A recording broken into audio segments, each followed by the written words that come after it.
Welcome to Process to Perform. I'm your host, Mike Wall. Thank you as always for listening. If you're enjoying, please subscribe, rate, and review on iTunes, Spotify, or iHeartRadio. Check out our blog at process2perform.com. You can hit our videos up on YouTube on our Process to Perform channel. And then, of course, you want to contact me at Unrivaled ESS on Twitter and Process to Perform on Instagram. So, very fortunate to have a guest on the show this weekend. Scott Morrison was a professional footballer from Scotland. He has since come over to the United States and is now raising family and coaching kids at Surf Soccer Club. We're gonna really get into kind of the athlete funnel that is kind of European soccer and everything that goes with that and the differences between Europe and the United States. But first of all, Scott, thank you so much for joining us. Thanks, Mike. Thanks for having me. Yeah, absolutely. I'm looking forward to this conversation because we've been talking a lot about, and right now is like full disclosure, my kids are soccer players. So right now it's that time of year where every parent, it seems like, is looking maybe for the next best thing for their kid, like trying to find the next club. And just our athlete development pathway in soccer in particular is kind of, it's certainly different than other countries, but I really wanted to get on a guy who's been there, done that, went through the academy system as a youth, and then, in kind of the model that we think we all aspire to, and then just kind of see what the differences are. So would you mind? I know you started off at your hometown club at Aberdeen, correct? Yeah. You want to just kind of take us through the broad overview? Yeah, so I played locally for my boys' club, obviously at a young age. I think by the age of 4, I was playing U9 in my local village team. Just really low key, but getting a lot of games in. Playing Saturday, Sunday, training during the week. Not a whole lot of coaching, just a really good positive environment to develop.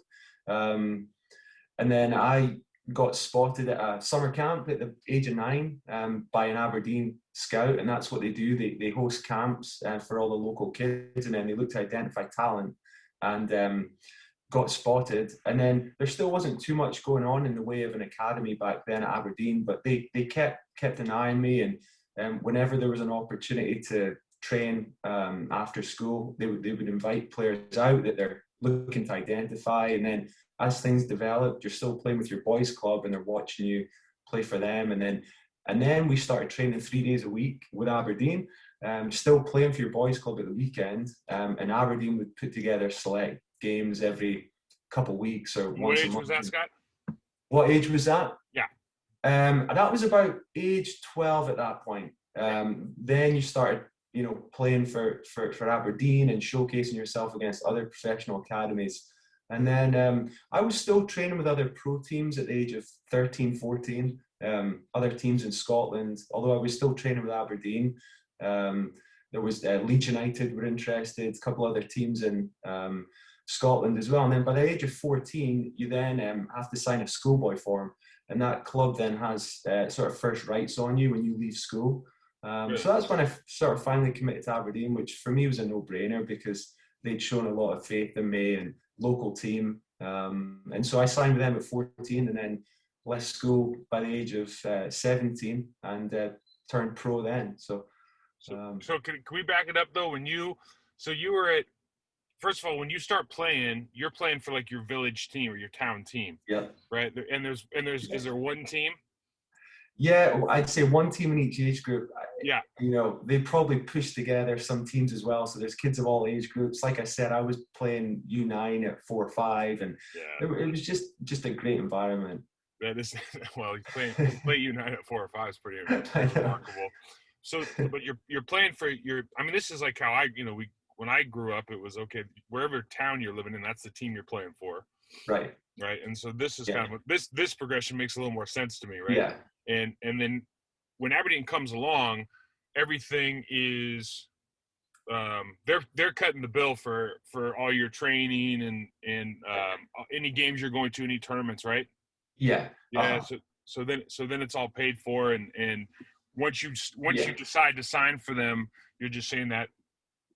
So you went and trialed, I guess, at other teams. When you say you went and trained with these other teams, is that what you mean? You just kind of went and had a look-see because they were interested in you?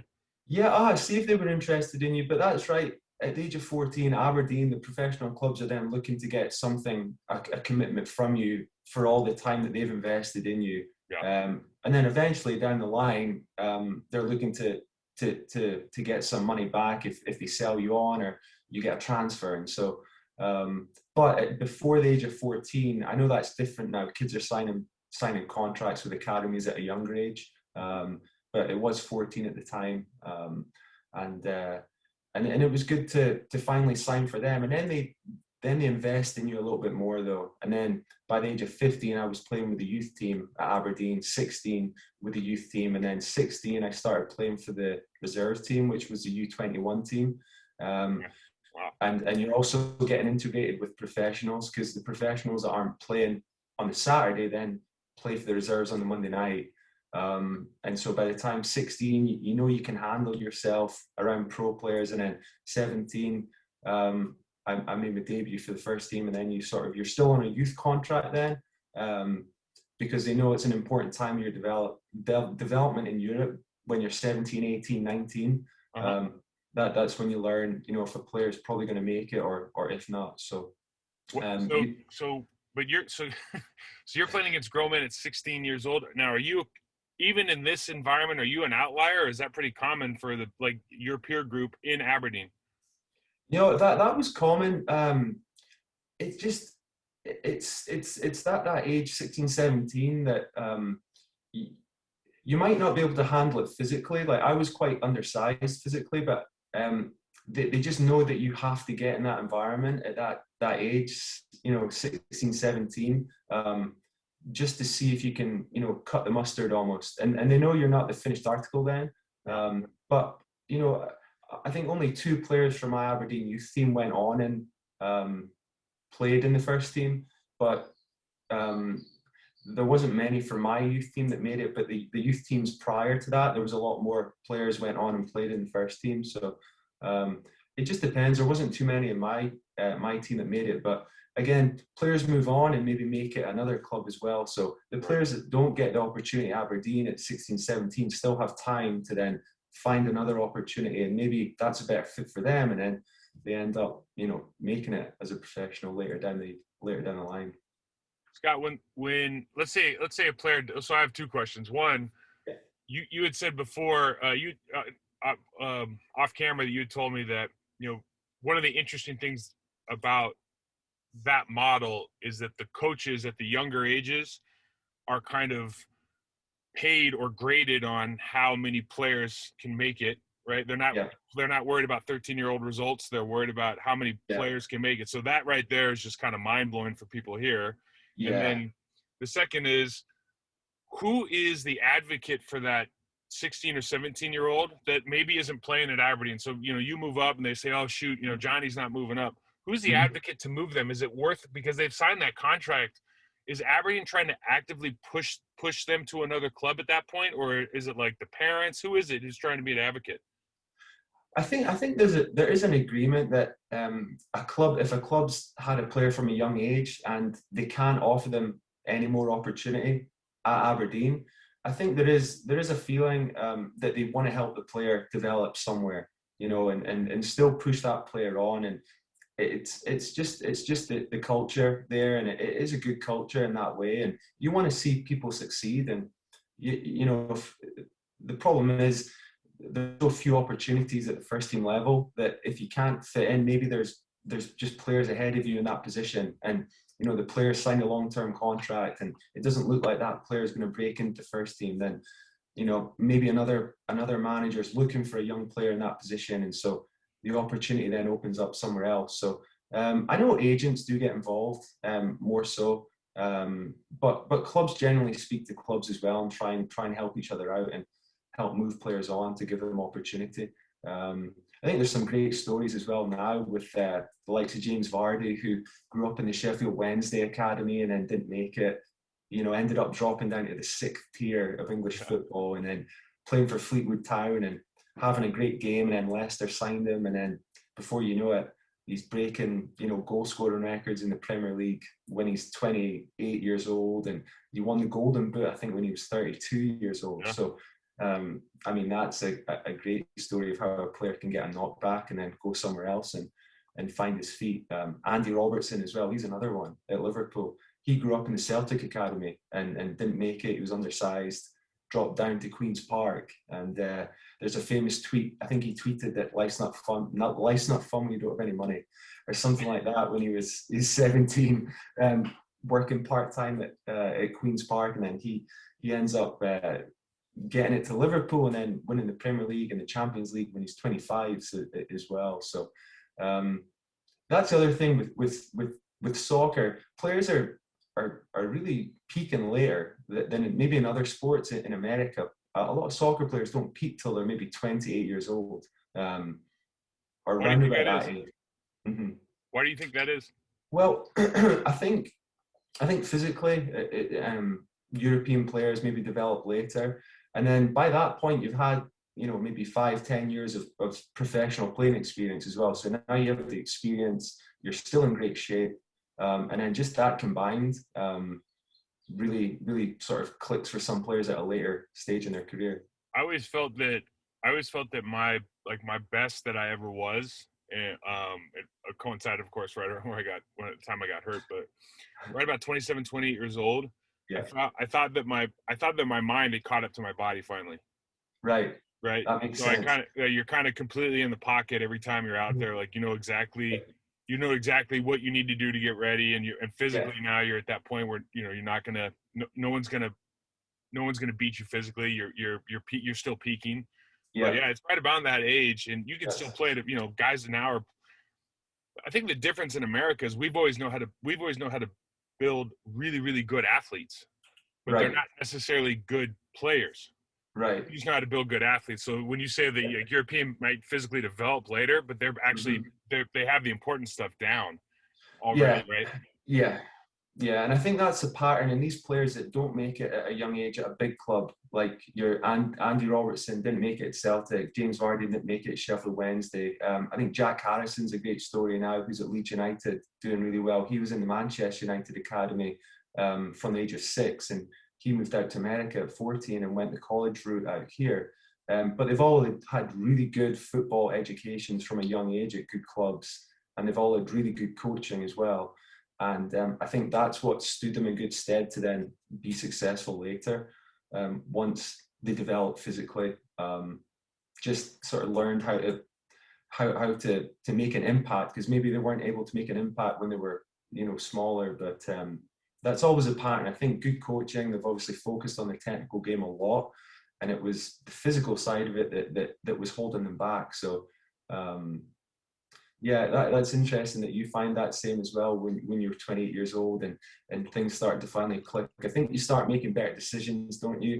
You can't rely on your body as much, so you start being smarter, playing smarter, not harder.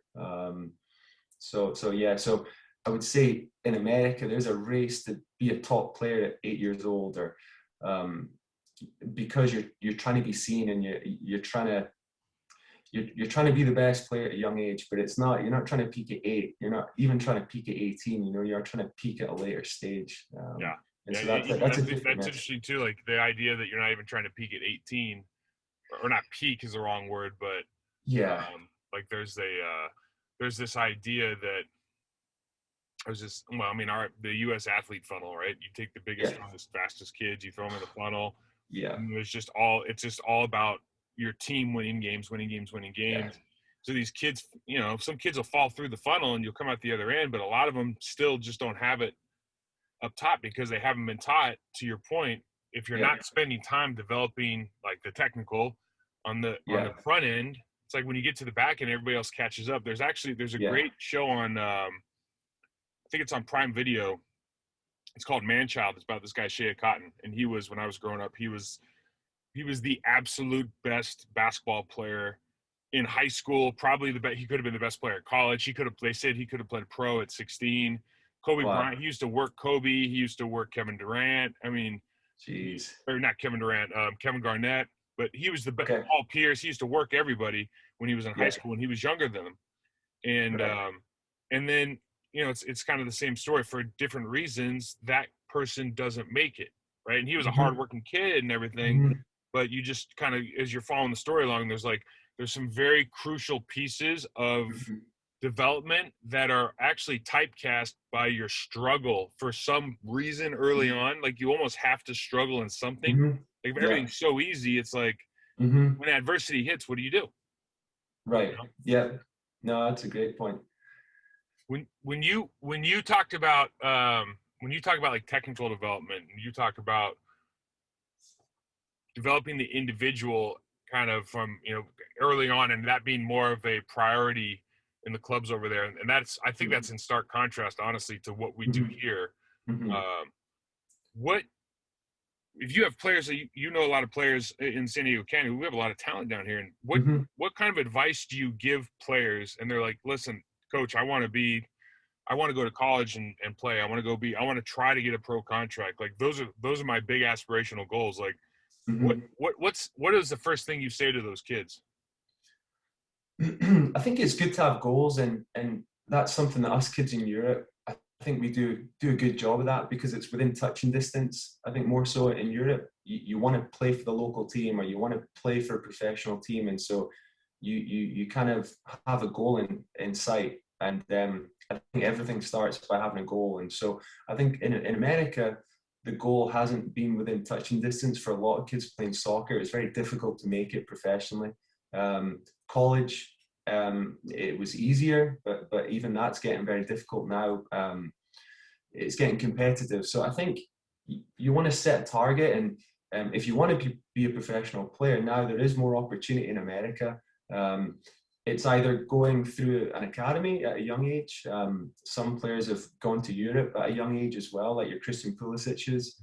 Um, so there's still a great route, which is going through college to get to the pro scene in America. And I think that's a great route.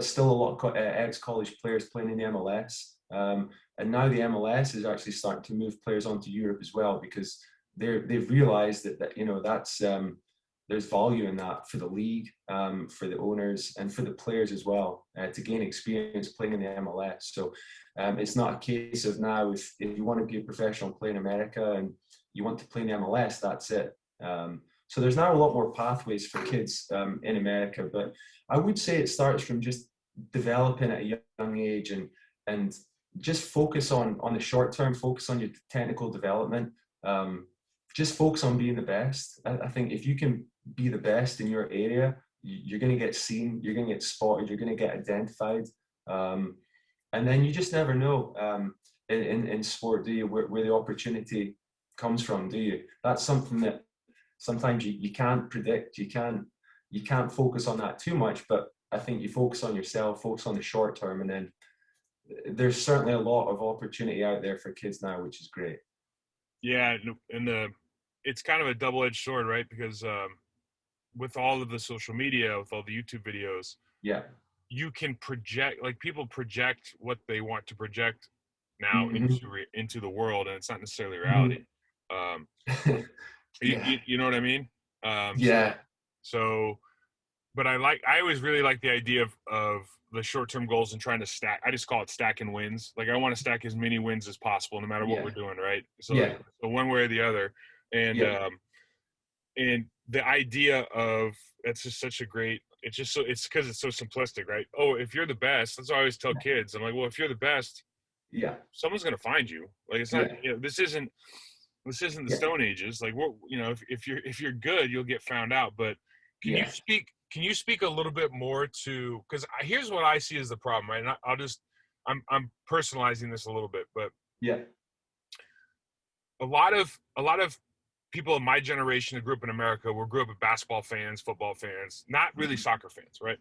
And so when you talk about, especially at the young age, like we know now down in San Diego, you can be 5 years old and get into like, a soccer training system that is absolutely world class.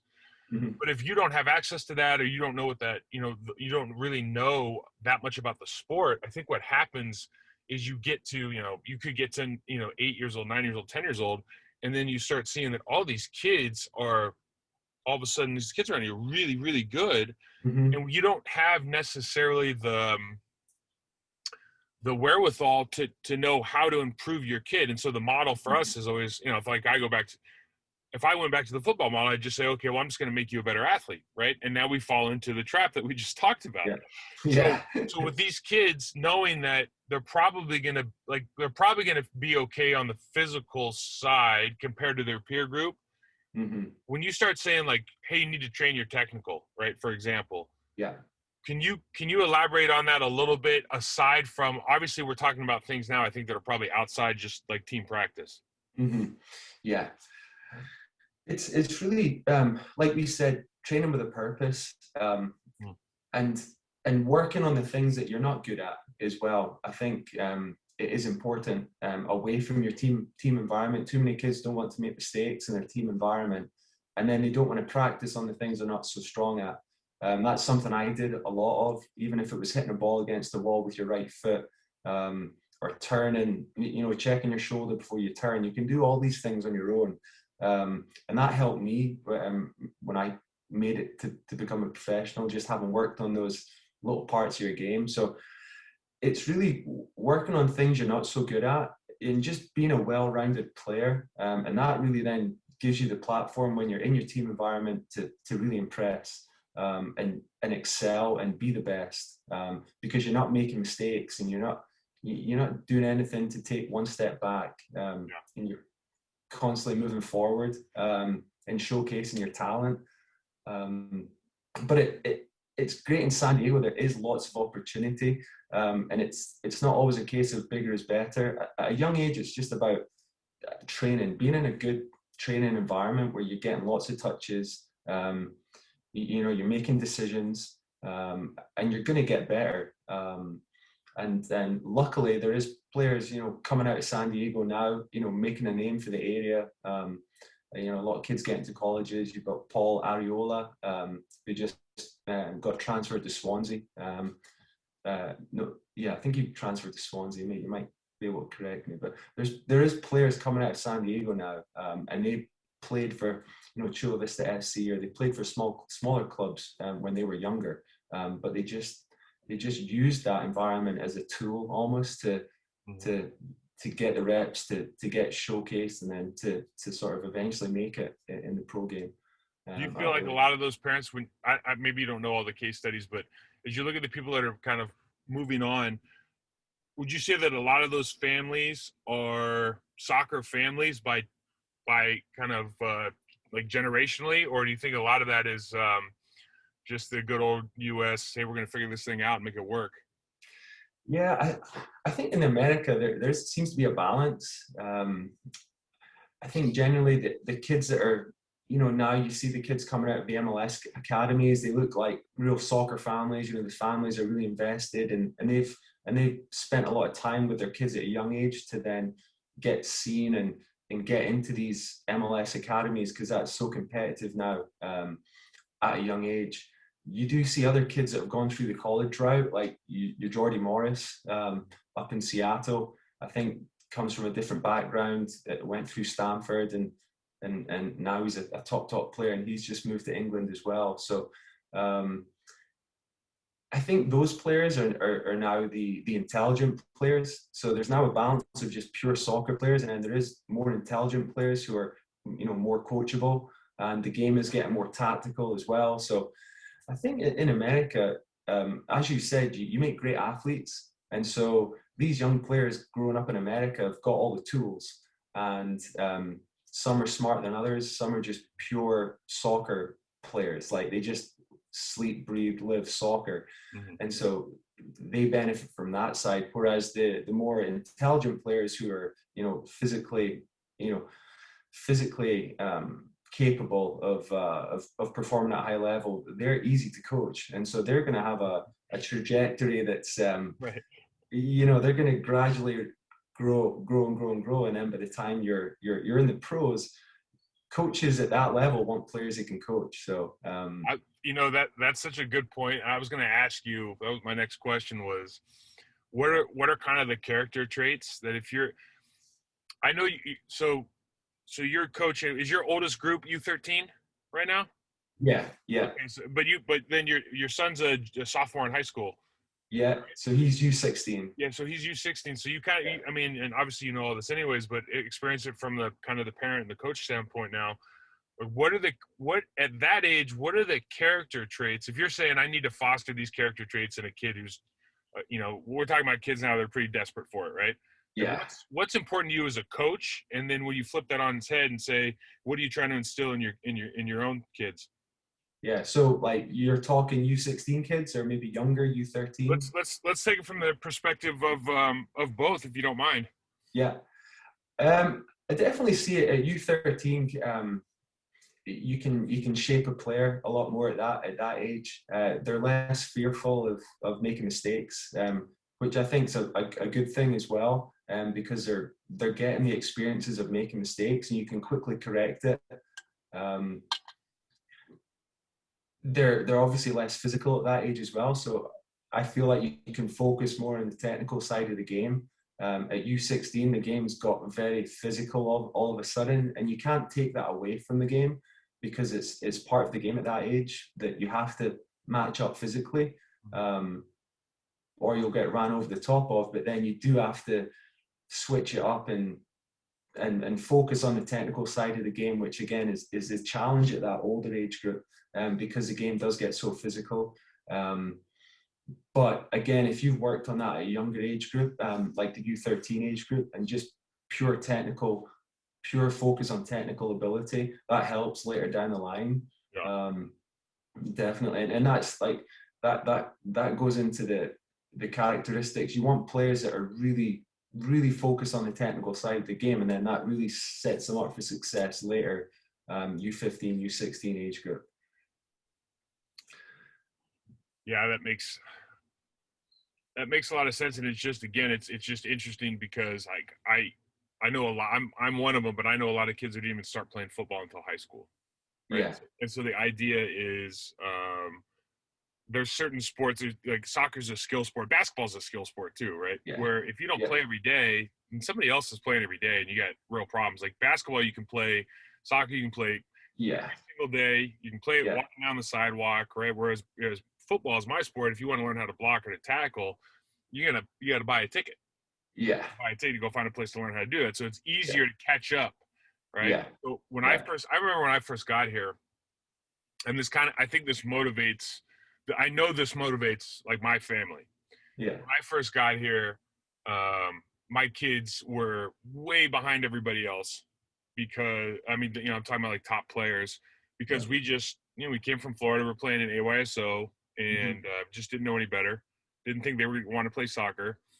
And I remember so many parents told us, after 6 months, 8 months, they, my kids are, training and working hard and everything. So they're getting better. And I just remember parents would go, "Oh, it's too bad you started so late because they're just never going to make it." And I used to think I think at the time, I think Maddie might've been 10. And I was like, what are you talking about? And they're like, no, it's just too late. Like if you would have started at 5 or 6, you had a real chance. Parents, you know what I mean? And it's just the mindset's just different, right? So I guess what I'm asking is when you see, there's got to be certain markers, certainly, right? Because at 16 you were signing pro contracts. So when do you think in your sport, when do you think a family or an individual athlete has to go, you know what, this is what I'm going to commit to, and this is kind of where I need to be from a marker standpoint? Yeah, that's a great point, and I know you got into football at later age as well yourself, having played basketball in high school, right? Yeah, and that's a great story. And I often think about this as well because I do have a son who's getting to that age where I was, training with professional teams at. And in America, it's different. I think there's two paths. There's definitely the path where at 15, 16, you're trying to get into MLS academies, you're trying to get to Europe at a young age, because historically that's when players have got into academies in Europe at a young age, 15, 16, or they're getting into the MLS academies at a younger age now too, around about 15, 16. But then there's also the college route in America, which is still a fantastic route, and that really interests me. I didn't go to college, and so I know a lot of successful athletes in America have gone through college, right? I think Tiger Woods is one of the best stories, right? Um, and what he did and what he went on to achieve. So that route, I think, gives you more time. And I think you can be more patient with kids who are looking to use college as a route to then become a professional, also get an education, because you're going to be coming out of college at a later age, 20, 22. I'm not sure what age kids come out of college, right? How much fun they're having. Yeah, exactly. So that then gives you a lot more time, and you've had an extra 4 years of playing in fantastic environments. Some of these colleges, the facilities there are incredible. Do you think that level is so? I mean, because money follows success, right? So Yeah, MLS is getting better because they're spending more money on players, yeah, right? And so as they continue yeah, to, the quality of play is going to rise. yeah, And then for me, I would imagine it would be like the NBA. Like the gap is pretty stark, right? yeah, And so like right now I think they force high school kids to be out of college for 1 year before they can go into pro basketball. I mean, right, maybe it's 2 years maybe for football, but yeah, they're doing that in part because they don't want to ruin that. yeah, That's our D League, yeah, right? yeah, So I'm just always wondering if that level's going to be. I don't know anything yeah, about college soccer. I know yeah. very little about pro soccer, but is the level quality enough where it's not, how do I say it? I don't, college is never a Yeah, letdown, right? But yeah, I've heard parents and even coaches tell me, well, that's got to be plan B, and then that's yeah. counterintuitive, obviously, to an American. Yeah, uh-huh. And I think it has been in the past, and kids have maybe come out, and again, they've not had the best coaching at a young age, and they've not focused on their technical ability. They've focused on their physical ability at a young age to then get a college scholarship and get to college. And then they've relied on the physical ability in college because it can be physical, a lot of colleges. And so they've never really dialed in and worked on their technical ability. But I think the level of college soccer is getting a lot higher. The coaching's a lot better. Um, and I think, again, if you're good enough, you'll get spotted, you'll get identified even in that environment. I know Jack Harrison, who's now at Leeds United, I mentioned him, he went to Wake Forest for 1 year and then got drafted #1 in the 2015 MLS draft to ended up New York City FC and then and got his move to Europe to Manchester City from New York City FC, then on loan to Leeds. So I think there's still definitely room for improvement in the college game, but just some players that need to become more physical. I think you go to a college environment for 4 years and maybe that's when you work on the physical side of the game because you're focused on the technical side of the game at a young age. And then even in Europe, some players aren't making it now until they're 22 years old. So there's more growth in that sort of 18, 19, 20 age group that some players aren't ready for first team football till they are 22, 23 at a high level. Whereas maybe when the game was less physical, just athletically now, players are so much more quicker, faster, stronger than they were. So you're maybe not quite ready at 17. That's a super interesting point, Scott, because if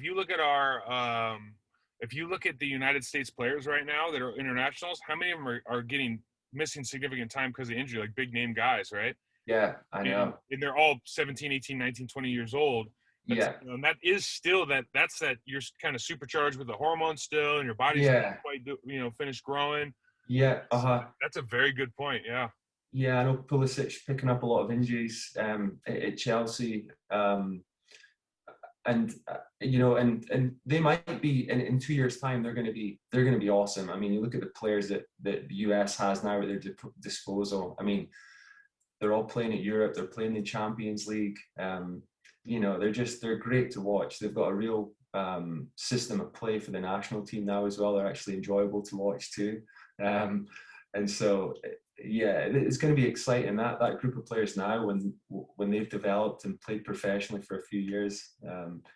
US is going to be exciting to watch, and hopefully that inspires a lot of younger players out here to to work hard at their game, and they're all super technical players as well. You know, Right. Weston McKinney, Pulisic, you know, Reina, just all these players are just awesome players and like competing at the highest level as well, which is incredible for US players to be doing. When did you realize, or when did you start seeing that when you were playing in Scotland, you're playing at Aberdeen, that the world's actually a pretty big place and you're competing against everybody? Because that in our sports, again, it just goes back to the U.S. So who plays football? We do. Who plays baseball? Yeah, You know what I mean? Maybe yeah, basketball now. We have like a 20-year head start. yeah, But you know, in soccer, we're playing catch up. And yeah. when did you realize, like, oh wow, they're bringing in you know, a Dutch international to train against me right now? What's going on? Yeah, yeah, I know. Yeah, it opened your eyes, and then I always remember we signed a couple French players at Aberdeen, and these guys were getting to the club first, and they were, you know, they were in the gym first, and they were working out before anyone else was. Then they were going back in the gym after training, and I would just hang out with these guys, and I'm like, "What are you guys doing?" And they would, you know, I'm busting out push-ups and bench press, and they were like, why are you doing that? Why are you working on your chest? You can't push anyone in soccer. And so then they helped me sort of change how I worked out, and it was all pull-ups and dips and, you know, working on your lats and you know, muscles that make you stronger to be a soccer player. So you get around players in different cultures, and it's fascinating. I was lucky to be a part of the Scottish youth setup from the age of 16 to 21. And so I would play against lots of the top European clubs, Italy and Spain. And I remember one game we played against Spain U21s, and Iniesta was playing, and he just ran the show, and he scored a hat trick. And then they took him off, and they took on Fabregas, Cesc Fabregas, who was slightly ahead of Iniesta at the time, because Fabregas was going to be playing for the Spanish national team the day after, so he was on the bench. He got a cameo role. And so you start playing against players like that, because when you're brought up in your environment, that's all you know, right? I just knew how to be a Scottish player, what I needed to do to play for Aberdeen, and that was it. But then you open your eyes to the rest of the world, and you know, the Spanish are really technical. The Italians were just brilliant tactically, defensively. You played the Scandinavian teams were all athletes, just like really intelligent players. You played the Eastern European teams, and they were just so gritty. Like every game was a dogfight, but they were so technical on top of that too. And so I was lucky to see that from a young age, being involved in the youth setup, and then coming out to America has been great too as well, because there's so many different cultures out here. You got players from all over the world now trying to get to America to live here. But you know, also it's benefiting the league, the MLS, because it's so diverse, and that's the beauty of America. You've got so many cultures here, and they don't really have a style of play in America yet. I think that's something they're working on, but it's almost tough because there's so many cultures here. So yeah. It was, to answer your point, from a young age, you don't realize how competitive the rest of the world is until you play against them, or like you play against Iniesta and you just see how good he is, or you know, experience it firsthand. That's amazing. And how much do you think? So as you're growing up, you're going through this, and like, so when I was growing up, we didn't have YouTube, we didn't have social media. I'm a little bit older than you. I think I'm 7 years older than you. So we didn't have, like, we just weren't aware. Like, you don't know what you don't know, right? It's an unconscious competence kind of thing, incompetence. Yeah. And just the, so as you're developing, you think, okay, I know that I'm the best kid in my town, or maybe I'm the best kid in the county. But then you start looking at, like, I didn't know Ronaldinho. We're the same age. I didn't know he existed, and now, you know.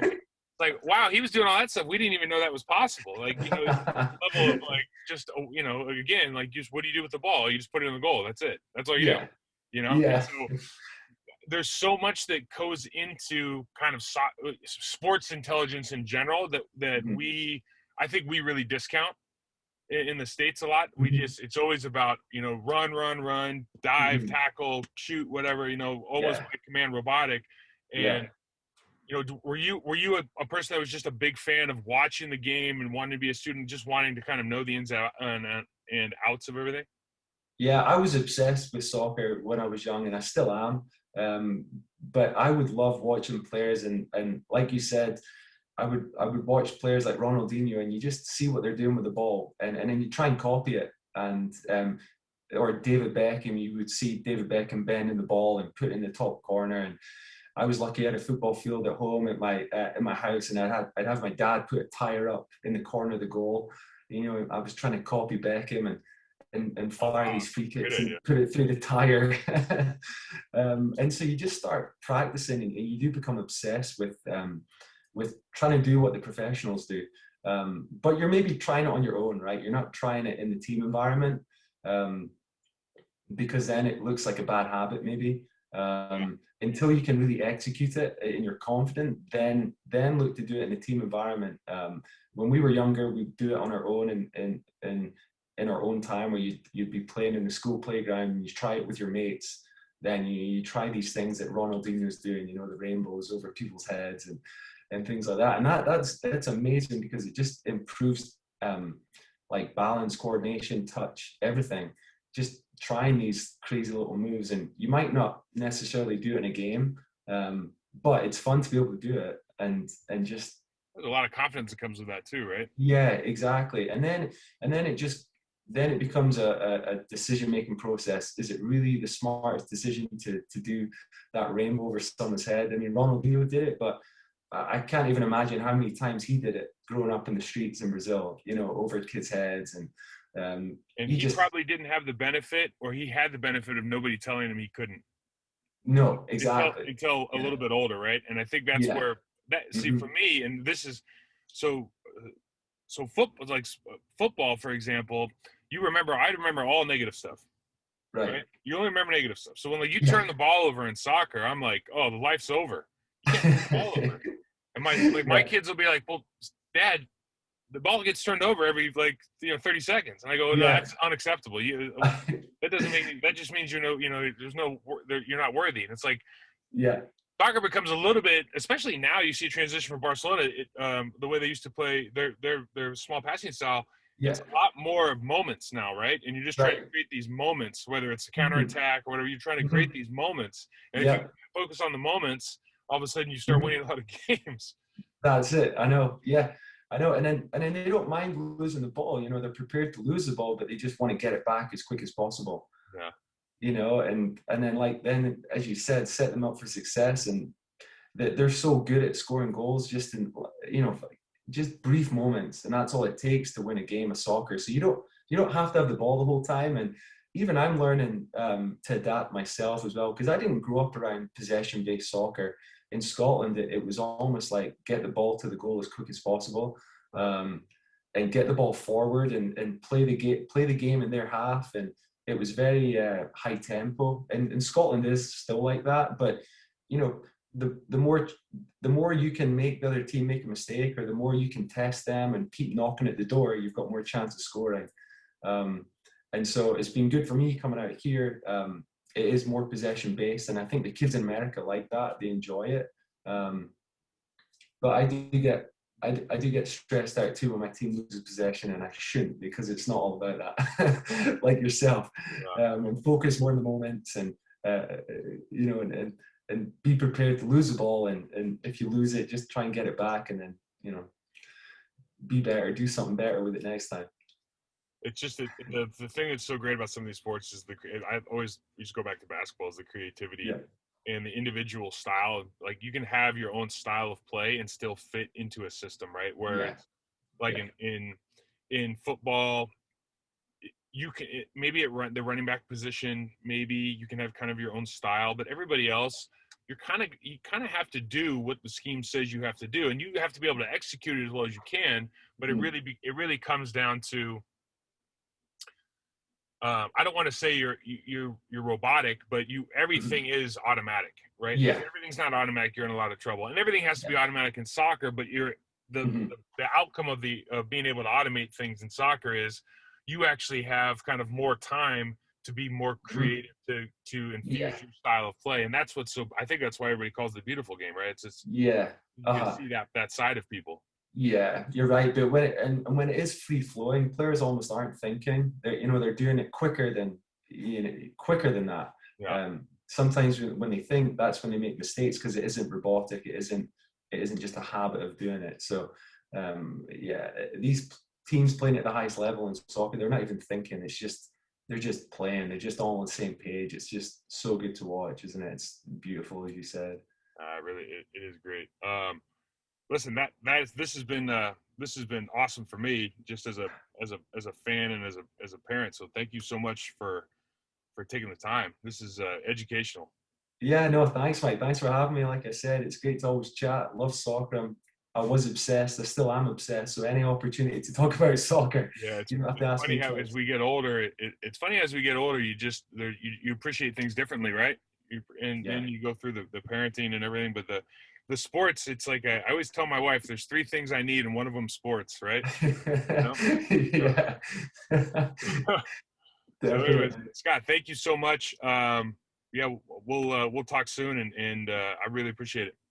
Thanks, Mike. Yeah, man. Cheers. Thanks for having me.